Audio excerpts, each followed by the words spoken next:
Hello, আসসালামু আলাইকুম। ফায়দাস voice ব্লগে সবাইকে শুভেচ্ছা। আশা করি আপনারা ভালো আছেন, আমিও ভালো আছি। এই তো আমি ইফতারটা বানিয়ে নিয়েছি, সবগুলো দেখতে পাচ্ছেন, পেঁয়াজু আর এখানে আমি বেগুনি, আলু চপ, ডিম চপ সব রান্না করে একটা পটে রেখে নিয়েছি, গরম যেন থাকে। তো আর নিচে টিস্যু রেখেছি। তো আর এখানে আমি রান্না করেছি ঘুগনি, এখানে চানা। আর তো আমি টুকটাক ফল কাটতেছি। তো ফলটা এখনো কমপ্লিট কাটা হয়নি, তো কেটে নিব। তো এই তো একটু একটু যা করে রান্না করছি, আবার সঙ্গে সঙ্গে আমার দুপুরের খাবারটাও রান্না করতে হচ্ছে। তো রাত্রে খাবারটাও রান্না করছি। তো একটু আলু ভর্তা তৈরি করেছি, একটু টমেটো ভর্তা তৈরি করেছি, আর ডালটা তৈরি করছি। ডালটা এখনও বাগার দেওয়া হয়নি, তো ডালটা বাগার দিব। এই যে ডালটা আমি তৈরি করে নিয়েছি, ডালটা একটু বাগার দিতে হবে। কাদের শেহরিকে এরকম গিয়েছে বলবেন। আর এইভাবেই করে করে আমি এখন রান্নাঘরটা পরিষ্কার করে নেব। একটু রান্নাঘরটা অনেক নোংরা হয়ে আছে। আর এখানে আমি কাঁচামরিচটা ওয়াশ করে রেখেছি, কাঁচামরিচটা নষ্ট হয়ে যাচ্ছিলো।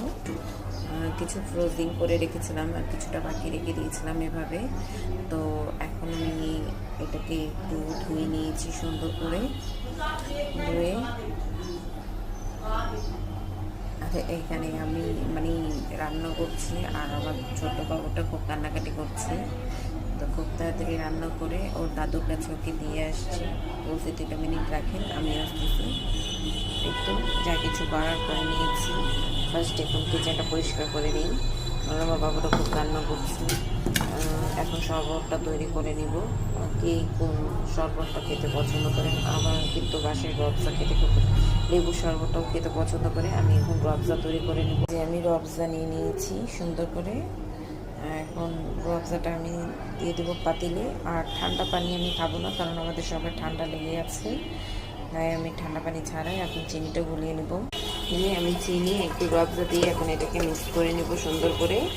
আর এখন তো অনেক সময় বাকি, তাই এখন যতটুকু পাচ্ছি এখন এটাকে এইভাবে ছেড়ে দেবো।